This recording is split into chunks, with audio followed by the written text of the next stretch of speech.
매주 월요일 스페셜1 시간입니다. 토마토 투자클럽의 김민주 전문가 전화로 만나보겠습니다. 안녕하세요.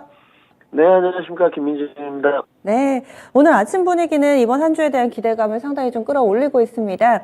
오늘의 전반적인 좀 키포인트 짚어주실까요? 오늘 박상준 의원님 돌아오신 날 지수가 좋아서 참 좋은데요. 오늘 좀 이렇게 하루 좋은 거에 우선 우리 시청자분 너무 환호는 안 하셨으면 좋겠고요. 먼저 미국의 긴축 속도 조절에 대한 기대감이 상당히 많이 반영되었다고 좀 봐야 될 것 같습니다. 우선은 내부에서 어떤 스탠스를 좀 보게 되면 이미 10월에 대한 방향성까지는 우리 시장에 모두 전달된 것으로 좀 판단해야 될 것 같습니다. 우리가 8월에도 9월에는 빅스텝을 할 것이다 했는데 자이언트 스텝을 했고요. 10월에 대한 방향성도 빅스텝을 할 것이다 했는데 이미 자이언트 스텝으로 굳어지는 분위기였습니다. 동반해서 11월까지도 0.75, 75pp를 하지 않겠느냐가 지금 시장의 지배적인 어떤 의견인데요. 결국은 12월에 대한 방향성에 대해서 시장에서 어느 정도 가이던스를 제시했다는 것이 금일 시장을 상승 분위기로 이끌고 또 지난 금요일에 미국 선대지수를 끌어올린 요소가 된 것 같습니다. 가장 중요했던 코멘트 역시 지금 실제로 메리 데일리 샌프란시스코 연방은행 총재였는데요. 어떤 이날 연설에서 금리 인상이었던 폭의 단계적인 축소 이야기를 좀 언급을 했습니다. 우리가 무조건적으로 고강도 긴축 75pp를 생각해서는 안 된다라는 코멘트를 좀 언급을 했고요. 역시나 지금 시장의 우려가 11월까지는 75pp인데 12월엔 어떻게 될 것이라는 방향성에 대한 코멘트가 조금 더 짐작할 수 있는 부분으로 나왔다는 게 가장 크게 작용한 것 같습니다. 차트 모습 좀 보셔야 될 것 같은데 미국의 나스닥 지수, S&P, 다우까지 모두 3대 지수가 상승 마감됐습니다. 결국은 시장에서 우려했던 긴축의 속도, 그다음 방향성, 고강도 긴축 이런 부분들이 긴축 발작으로 이어지지 않을까에 대한 두려움이 있었는데 기준금리를 단계적으로 축소하겠다는 부분이 가장 크게 작용한 것 같고요. 결국은 그리고 달러 인덱스를 끌어내렸다는 부분이 굉장히 큰 요소인 것 같습니다. 지금 현재는 달러 인덱스가 보합권에서 머무르고 있는 모습인데 금요일날 모습을 보시게 되면 장대 음봉이 좀 연출되는 모습으로 나왔습니다. 결국은 각국의 통화리와 스탠스를 좀 반대로 하기 때문인데요. 파운드와 유로 FS 정도 보시고 가겠습니다. 지금 보고 계신 모습은 영국의 파운드화 모습을 보고 계신데 금요일 날 아랫꼬리를 아주 길게 다룬 좀 모습이었습니다. 결국은 미국과 금리 인상의 격차를 줄여나가는 노력이 필요하다 이런 말씀을 계속 드리곤 했는데요. 이러한 모습들로 통화리들이 연출되기 때문에 달러 인덱스를 하방 압력으로 좀 끌어내리고 원달러 환율까지도 좀 하락세로 이끄는 모습이 상당히 금일의 주요한 모습이라고 좀 말씀을 드려야 될 것 같고 여전히 달러 인덱스와 각국의 통화리 원달러 환율까지는 좀 체크 포인트로 가져가셔야 될 것 같습니다. 그리고 미국 또한 기업 실적 예상치가 의견이 좀 분분했습니다. 3분기 좋을 것이다, 안 좋을 것이다 의견들이 좀 분분했는데 지금까지 나온 S&P의 기업들의 어떤 기업 실적치를 좀 보게 되면 시장의 예상치를 좀 기대치보다는 좀 웃도는 모습인 것 같고요. 본격적으로 금주부터 국내 기업도 실적 시즌에 돌입을 하게 됩니다만은 가이던스가 나와 있습니다만은 가이던스보다는 국내 기업에 관해서도 실적을 확인하는 것이 좀 필요하고요. 코스피 이제 좀 모습이 결국은 우리 시청자님들이 궁금해하시는 게 코스피 지수가 그러면 단계적인 상승을 통해서 어디까지 좀 올라갈 수 있을 것이냐 이 부분이 관전 포인트인 것 같은데 무난하게 레인지 범위 2300선에서 2350선까지는 단계적인 상승이 이루어지지 않을까 예측하고 있습니다. 그러면 이번 주의 스페셜1은 어떻게 잡아야 될까요? 네, 금주의 이제 가장 중요한 핫포인트 같은 경우는 이제 어닝 시즌에 돌입한 금주인데요. 지금까지는 시장의 주도주가 좀 없었습니다. 주도주가 없다 보니까 누가 그 말을 만들어냈는지 모르겠지만 태조 이방원 이런 용어도 생기긴 했죠. 결국은 태조 이방원이 오래가지 못했습니다. 결국은 시장에 주도주가 없는 국면이었는데 결국은 금주부터는 실적에 좀 판가름이 날 것 같습니다. 미국을 보더라도 애플, 인텔 등 국내 굵직한 기업들도 대형주 삼성, LG, 현대그룹들의 어떤 실적 발표가 이어지고 있고요. 전체적인 섹터 반등이 금요일 오전까지는 좀 돋보이는 모습이지만 하루 정도 이런 섹터 반등 모습을 보고 바로 좋아질 것이다. 추세 돌파를 할 것이다. 이런 모습으로 이어질 것 같지는 않고요. 선별화의 움직임이 본격화되는 금주의 첫 시작이다. 이렇게 좀 말씀을 드려야 될 것 같고요.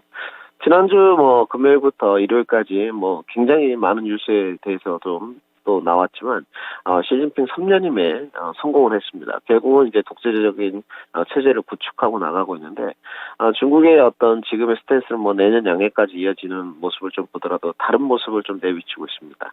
중국의 내수 경기 견인차, 그 다음에 역시나 좀 글로벌 경기 흐름에 맞춘 반도체 공략 등 이 견인차 종목과 또 다가오는 11월 제약바이오 모멘텀이 있는데 금주는 이러한 특정 양상으로 좀 갈 것이라고 좀 보고 있습니다. 기존의 주도주를 형성했던 2차 전지가 다시 전면에 부각이 좀 되느냐, 아니면 조금 쉬었던 지금까지 좀 날개짓을 못 폈던 반도체 IT들이 좀 날개짓을 하느냐, 아니면 다가오는 11월에 모멘텀 확해들이 상당히 많은데 제약바이오의 가축전이 되겠느냐, 이렇게 3파전 양상으로 흘러갈 공산이 크다. 이렇게 좀 정리를 해드리겠습니다. 그러면 이런 반등 움직임이 2350선 정도까지도 이어질 거고, 대체적으로 이번 주에 시장은 좀 기대해봐도 좋지 않을까 싶은데, 그러면은 이제 공략 포인트를 어떻게 잡아야 될까? 낙폭과대 종목군들을 좀 대응을 해봐야 될까? 여러 가지 고민이 드실 것 같은데요. 저격 포인트 알려주세요. 네, 역시나 지금 시장의 이제 주도주를 이끌어가는 모습은 첫 번째, 지수 상승은 역시나 삼성전자와 하이닉스인 것 같습니다. 그러면 이제 삼성전자가 56,900원, 800원에서 등락 과정을 거치고 있는데, 포인트는 1.8%가 오른 모습이고요. 역시나 그 와중에 SK 하이닉스도 마찬가지입니다. 2%대 상승한 모습, 결국은 눌림목을 이겨내고 9만원대부터 다시 올라가는 모습인데, 가장 중요한 포인트는 제가 봤을 때는 전문가님마다 의견이 좀 틀리시겠지만 각국의 통화리 스탠스가 가장 중요하다고 좀 봐야 될 것 같고요. 각국의 통화리 스탠스가 미국과 금리 인상 격차를 좀 줄이는 노력이 좀 필요하다 계속적으로 말씀을 드리고 있는데, 이 고강도 긴축과 미국에서 긴축의 속도를 너무 빠르게 높였기 때문에 인플레이션 상황이 조금 더 심화되는 측면이 분명히 있었습니다. 이러한 부분들은 데일리로 계속적으로 체크 포인트를 좀 가져가셔야 되고요. 주도 전면에 나서는 섹터가 이제 무엇이냐, 이것이 가장 중요할 것 같습니다. 각각의 스탠스가 좀 다른데 시장에 이제 견인차 역할을 할 수 있는 부분은 이미 좀 노출돼 있습니다. 첫 번째는 2차 전지 부분이고요. 두 번째는 반도체 IT인 것 같습니다. 결국은 글로벌 산업 경기가 변하더라도 우리나라에서는 2차 전지와 이 반도체 IT 부분이 변할 수 없는 부분인데, 이 반도체 IT와 2차 전지가 주도 전면에서 나섰는지 확인이 좀 필요할 것 같고요. 결국은 이제 실적 시즌인데 2차 전지 부분이라든지 반도체 IT 부분에서 특히 2차 전지 안에서도 좀 선별화가 필요하고요. 반도체 IT 안에서 선별화가 좀 필요하다고 말씀을 드려야 될 것 같습니다. 그 이유인즉슨 오늘 SDI와 삼성 SDI와 에코프로비움의 합작법인, 특히나 공장 캐파 증설 이야기가 좀 나왔지만 오늘 상대적으로 에코프로비엠은 강하지 못한 모습입니다.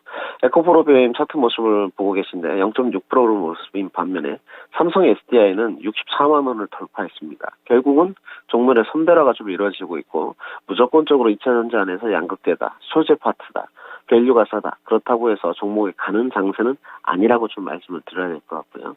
또한 그동안 쉬었던 자동차 파트가 있습니다. 자동차 반도체 저는 악재가 어느 정도 해소 국면으로 보고 있습니다. 그렇기 때문에 자동차 반도체 눌림목 공략 내지는 저가 매수 공략이 유효하다고 좀 보는 쪽이고, 단지 대형주에 대한 따라가는 매매, 특히 SDI라든지 LG 에너지 솔루션 분명히 단기 추세나 어떤 추세 돌파의 모습을 띠고 있지만 따라가는 매매는 고점 상단에서 조금 부침을 겪을 공산이 큽니다. 이렇게 따라가는 매매를 하시는 것보다는 투자 관점으로 접근 포인트를 가져가시는 게 분명히 좋다고 좀 말씀드리고 싶고요. 역시나 지금 시장의 글로벌 시장적인 흐름은 친환경 대세론과 반도체 IT 부분이 살아내야 되는 부분은 명확한 것 같습니다. 결국은 따라가는 매매보다는 눌림 공략, 또 노이즈가 선반영된 주도주 반도체 IT 2차 전지 안에서 섹터 공략을 해보자, 이렇게 정리를 좀 해드리겠습니다. 2차 전지와 반도체는 선별화 작업을 해봐야 된다라고 말씀을 해주셨는데, 그러면 강한 것 위주로 살짝 쉬어갈 때 그때를 접근 포인트로 생각하고 계신 거죠?